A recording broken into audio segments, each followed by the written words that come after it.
Yeah, you already know what it is, man. It's Maybach Dice, very rich dice, man. Very rich entertainment, man. You already know what the fuck is going on, man. Harmony House, man. Shout out to Mikey T, the movie star. Mikey T, the movie star. You already know we out here.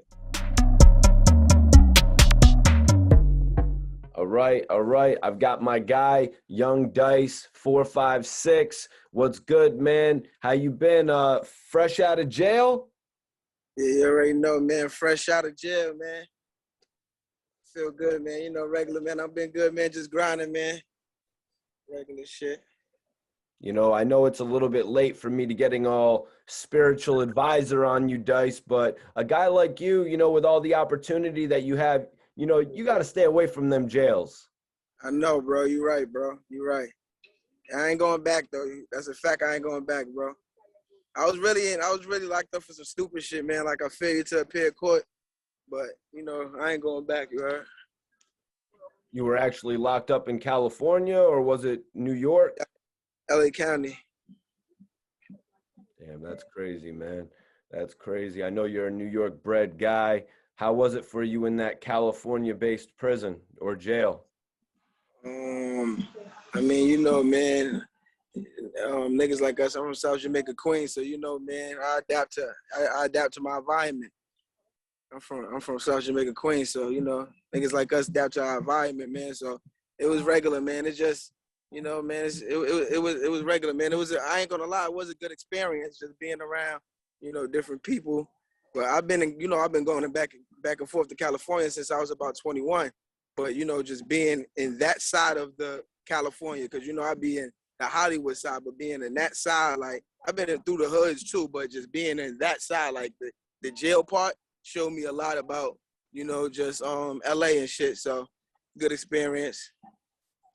You know, you've literally had connections to Murder Inc., Bangum Smurf, Fredro Starr, Rick Ross, Lazy Bone. Am I missing anyone?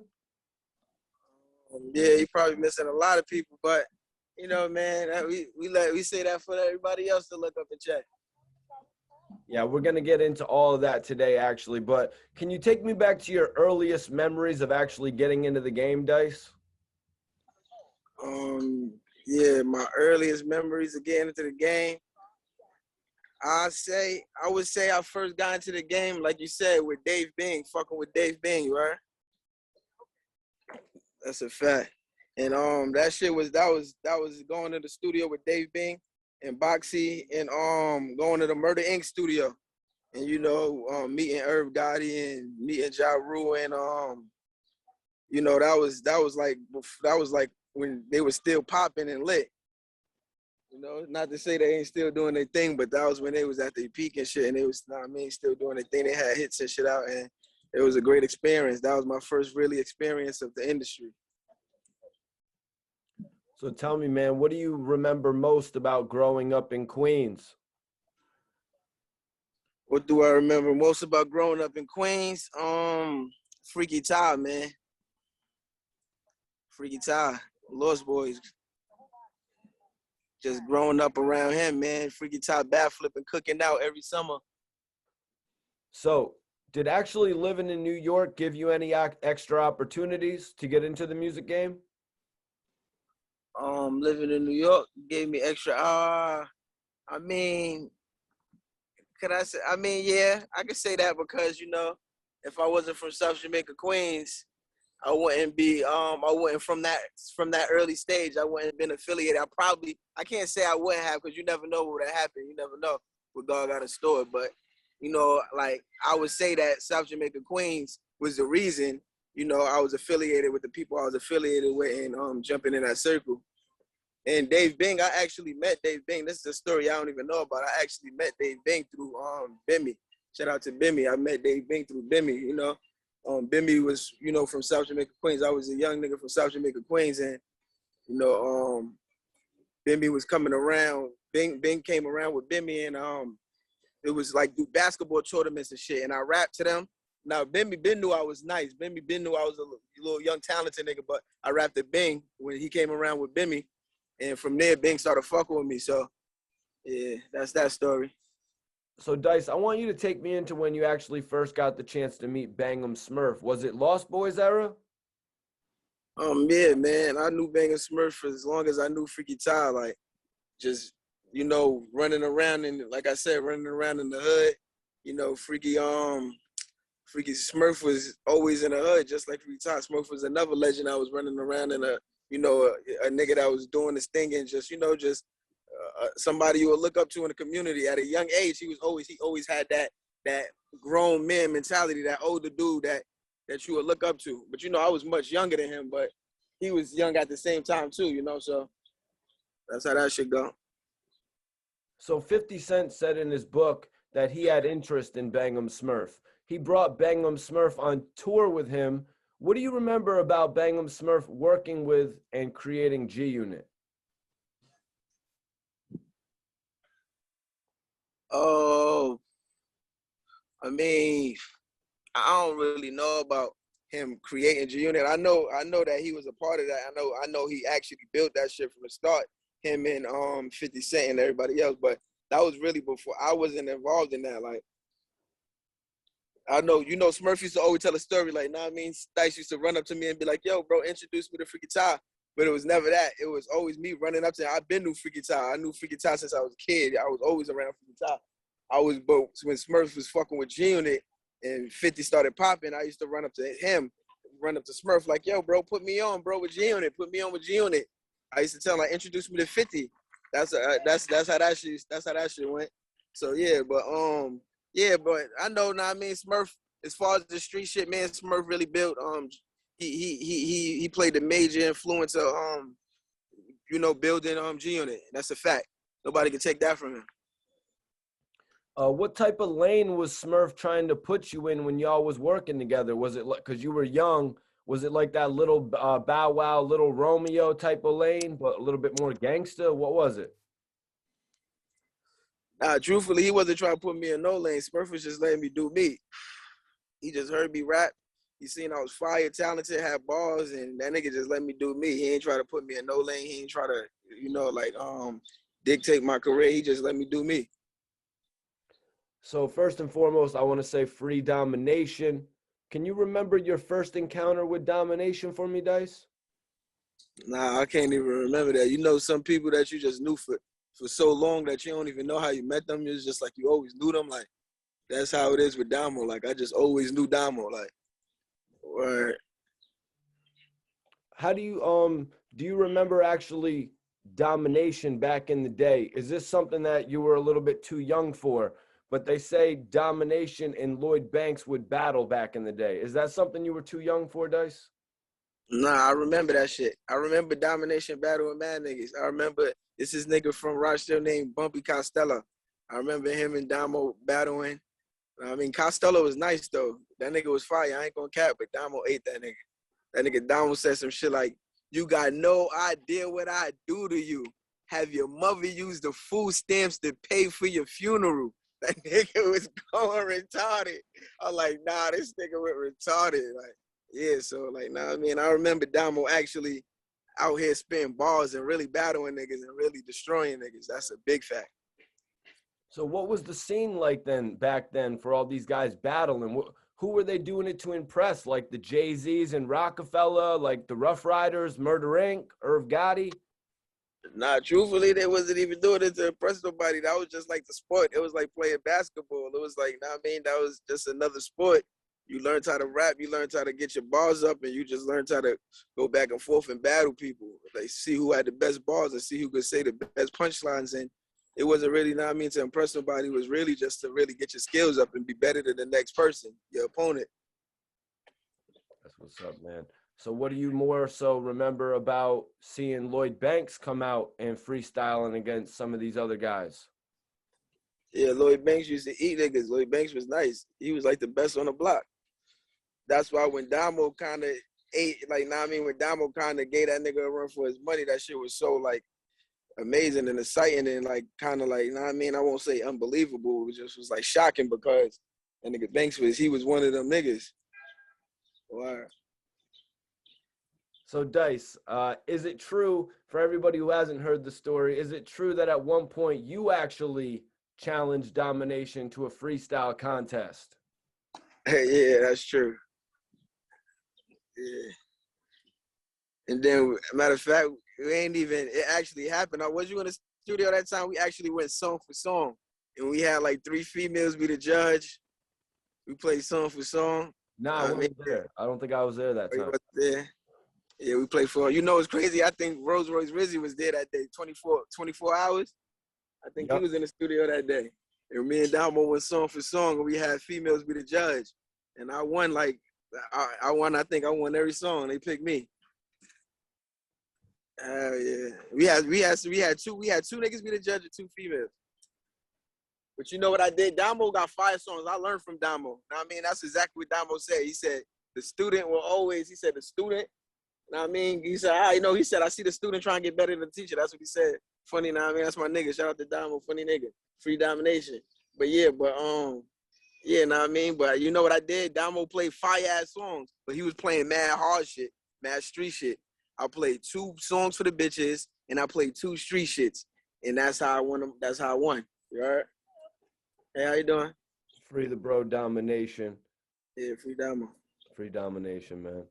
So so Dice. So Dice, I want you to break down the whole situation of how you actually started rocking with Rick Ross and MMG for everybody who doesn't know. Yeah, bro. I started rocking with Rick Ross and MMG. You know the whole situation with 50 Cent and Rick Ross, them niggas beefing and shit, they going back and forth and all of that. You know how it happened. It was basically the same story of how Smurf started fucking with Ross. When he reached out to Smurf, Smurf like, nah, I don't rap. But my young nigga got bars. I mean, I'm gonna introduce you to my young nigga. Ross like, all right, let me meet him. I went up to Chunk King's studio in Manhattan, and Ross was doing a Quiet Storm track, him and Young Breed. Ross doing a Quiet Storm track. He like, jump on this shit.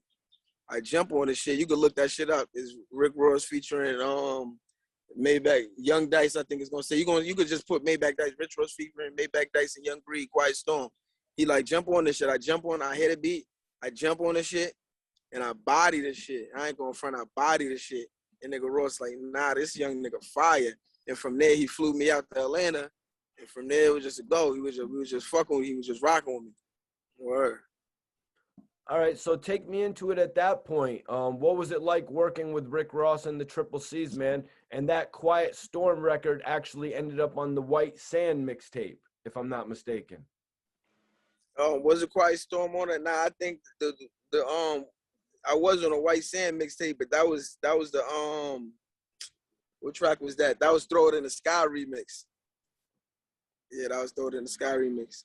Okay, that actually had Webby on it as well. Yeah, you have to have Webby on it. Yeah. And from my knowledge, the Throw It in the Sky record was actually the second record released after Go on Custom Cars and Cycles. Mm-hmm. That's a fact. All right, so take me into it, getting flown out to Atlanta and actually starting to build with these guys, Triple C's and Rick Ross a little bit more. Yeah, man. This shit was a great experience, bro. That shit was a great experience. Truthfully, that shit felt like a reality show. Like it felt like a reality show without the cameras. We all in a big ass house together. And we just met each other for the first time, and different personalities all getting along with each other, and for the same goal and shit. And it just felt like a big reality show, and the shit was lit, bro. I ain't gonna front, man. It was a great ass experience. Me just sitting up there. For that whole time, I actually lived with Ross for months. You feel me?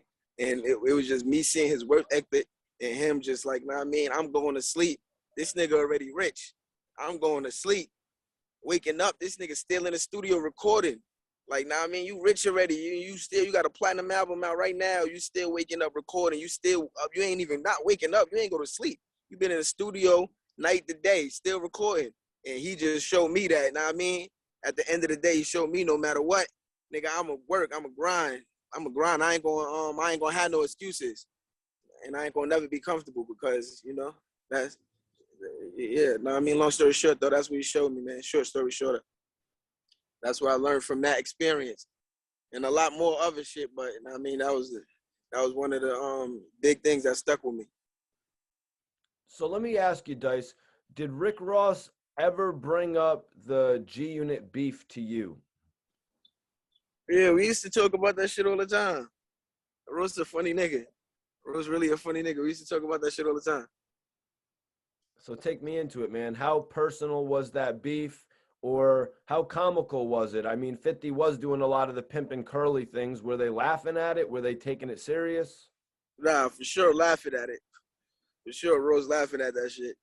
That nigga, like I said, that nigga a funny nigga. He wasn't getting mad at none of that shit. Like when he did that shit with his baby mother, he like, nigga, go ahead, nigga, take my bitch shopping, nigga. Like, know what I mean? Keep taking the shopping, nigga. Like, know what I mean? Like, he wants some real pimp play shit. He wasn't mad at none of that shit. Like, he just kept that shit all player. Like, he was actually, that shit was like a sport to him. He was actually enjoying it. Like, know what I mean? He actually was happy 50 fell for the bait. Kind of like, know what I mean? That's what that was. At any point, or at what point did Rick Ross feel like he had won the beef, or did he ever feel like that? I mean, after the street scene what really happened, like now I mean you the when the streets called it, when the streets said you won, you won. I mean the album started going crazy. He dropped on Big Meats, that shit went crazy. Like now I mean it was just went like everybody like now I mean 50 ain't dropped shit that was really like popping. So it was like the streets called it. The streets said he won, you feel me? So going from there, man, the G Unit and MMG beef, it seemingly ends. Where did your relationship with Rick Ross and MMG come to an end, or where did it go wrong? Can you address that to the people? Um as far as our relationship, that ain't never come to the end because Ross my big bro. Know what I mean? Like that nigga showed me love all the time. That nigga salute me all the time. Every time I run into him, or like know what I mean, I get invited to his parties and shit, or when I pop up, it's all love, you feel me? And fucking but as far as the music shit, you know what I mean? Royce had a lot going on with a lot of other ventures and shit. And it was like, know what I mean? I think he really lost focus into like artists and shit. You feel me? And and then not only that, there was a lot of shit where 50. You know what happened with the same shit I told you with Smurf. What happened with us going back and forth about the Ox interview and shit. You know what I mean? So all of that shit took place too. That was always my big bro. Like every time I ran into him, even to like, know what I mean, to years later when I'm at his crib at his mansion party, he like, nigga, run Maybach Dice, nigga, that's your name, nigga, like, know what I mean? And it's just like that's always the big bro, like, word. Hell That's yeah. what's up, man. That's what's up, Dice. You know what I mean? It's dope when you can see somebody who just doesn't jump off the bandwagon. You know what I mean? When everything isn't as hot as it once was, a lot of people they jump ship. You know what I mean? And that's That, one thing that, I can say about you, Dice. You know, you're obviously an honorable guy in that regard. that's a fact. And that's one thing, man. Like, know what I mean? Like, that's what Smurf knew about me. Even when G Unit, when Smurf left G Unit, and know what I mean, everybody started turning their back on Smurf and going with G Unit. And then when niggas was coming up to me like, yo, you need to be fucking with G Unit, you need to be fucking with us. Nigga, I never turned my back. I stayed loyal to nigga. Know what I mean? I wouldn't even say it was a losing team because we always winning. But I stayed even when we wasn't the winning team. I stayed loyal to that, and that's one thing a nigga gonna say. Like that's what niggas got their morals and principles. The streets got their morals and principles fucked up. Like niggas don't understand loyalty. Like loyalty, that shit is just as big as a rule as know what I mean, not being a snake, not being a rat. Like know what I mean, not being loyal, nigga. Know what I mean, that's just nigga. That's the same thing. Like know what I mean, like niggas just gotta get they morals and principles right.